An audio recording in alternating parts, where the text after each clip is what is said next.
Namun apa yang terjadi? Saya tidak tahu ada teori ekonomi baru atau apa. Pak Haris ini kan orang akademisi ekonomi ya. Jadi kalau saya sekolah di kampung dulu, antara kebijakan, antara target dan kebijakan itu harus inheren, harus ada benang merah. RKP kita di tahun 2025 itu 1.850 triliun sampai dengan 1.900 triliun. Itu sebagai syarat untuk pertumbuhan atas 5%. Sebagai salah satu syarat. Dan itu untuk mendorong ekspor impor, produk hilirisasi, penciptaan pekerjaan berkualitas. Karena berkualitas itu salah satu cirinya ada kalau hanya upah bagus juga dalam rangka padat karya, tapi kita akan mendorong untuk pertumbuhannya itu lebih baik, lebih berkualitas.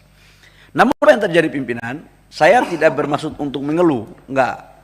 Saya hanya mau memberikan satu diskursus untuk kita. Kalau tanggung jawab kan, idealnya itu juga harus dibebani dengan anggaran. Saya pikir itu di kampus manapun, di sekolah manapun. Karena beda dengan membangun gedung, beda dengan membangun jalan, beda dengan membangun jembatan. Kalau membangun gedung, membangun jembatan, membangun jalan, nggak ada uangnya nggak usah dibangun. Kalau KP itu bicara angka nominal, dan ini akan mempengaruhi tentang proses pertumbuhan ekonomi nasional kita 2025. Apa yang terjadi pimpinan?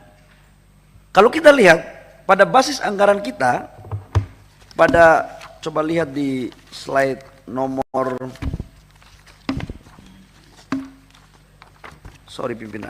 slide nomor 6.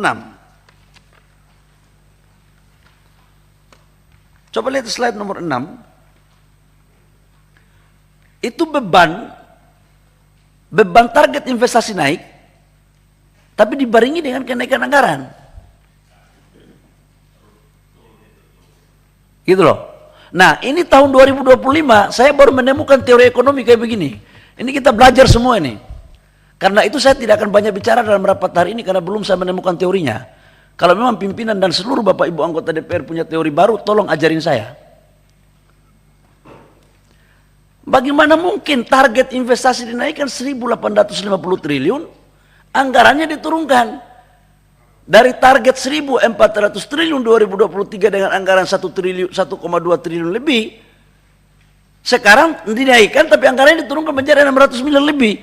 Ini yang membuat saya bingung. Saya sejak kecil udah berdagang, pernah menjadi pengusaha dan pernah menjadi ketua umum MIPMI, belum pernah menemukan teori ini. Ini teori baru ini. Dan saya minta kepada pimpinan tolong panggil Ibu Menteri Keuangan dan Menteri Bappenas menjelaskan ini.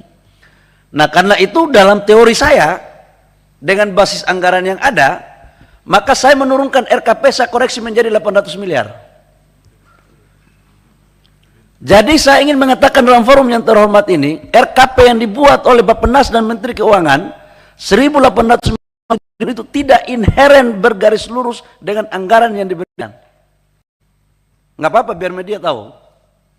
Jadi saya menyarankan kepada pimpinan lewat rapat yang terhormat, karena bapak-bapak mewakili rakyat, kita revisi aja RKP-nya. 1.850 triliun menjadi 800 triliun, karena itu rasionalisasi yang saya buat dengan tim saya. Jadi saya mohon maaf, saya tidak mau juga menjadikan staf saya ini jadi kambing hitam besok nanti kalian rapat kemudian anggota DPR yang terhormat ini nanya kepada mereka dikasih beban, nggak dikasih fasilitas. Kalau saya kan insya Allah kalau umur panjang sampai Oktober selesai. Tapi mereka kan dilanjutkan. Gitu loh. Jadi saya tidak ingin meninggalkan legacy yang kurang bagus untuk tim saya gitu loh. Jadi dan ini sebagai netlensi. Begitu ada rapat nanti pasca 2024, 2025 kalian meminta pertanggungjawaban kepada tim saya, jangan meminta 1.850 untuk realisasi investasi. Jadi 100 triliun aja pimpinan. Ya terserahlah gitu. Dan menurut saya ini teori yang belum pernah saya temukan Tapi kalau pimpinan dan Bapak Ibu anggota Dewan yang terhormat punya tanggapan lain terhadap teori baru, tolong ajarin kami, biar kami bisa menyesuaikan gitu. Yang kedua pimpinan, saya pikir nggak ada lagi program yang perlu kita bahas, hanya itu saja. Apa yang mau dibahas? Dan 650 triliun ini kita memendam pertumbuhan ekonomi di Republik Indonesia. Kalau kita lihat basis anggarannya, camat di DKI Jakarta anggarannya lebih besar daripada kementerian ini.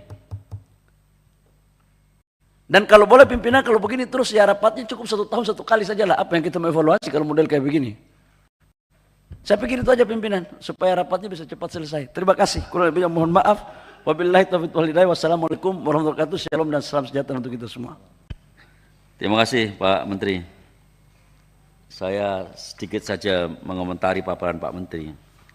Sebenarnya intonasi tinggi Pak Menteri ini salah kamar. Mestinya intonasi tinggi di rapat kabinet, itu baru cocok gitu. Kalau di sini kan kita mau apa juga selain menyetujui.